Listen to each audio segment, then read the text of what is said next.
Το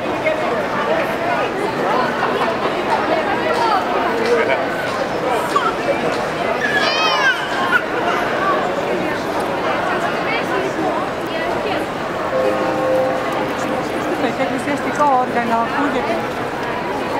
Τι λες, τι είναι εδώ, για πες. Το εκκλησιαστικό όργανο είναι αυτό που ακούγεται. Όχι, για καμπάνα μου μοιάζει. Εδώ είναι το ντουόμ. Δεν το είδαμε ακόμα, αλλά όπου να είναι. Και εδώ είναι το βαπτιστήριο, το οποίο επισκευάζεται. Ναι. Μία φίλη. Μας ξέφυγε αυτό εδώ.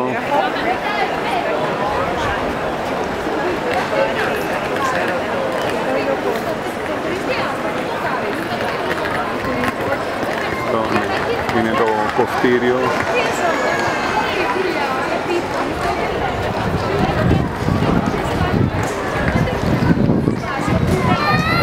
Πρέπει να περπατήσουμε γύρω-γύρω για να το δούμε όλο. Εσύ μπορείς να κρατάς την κάμερα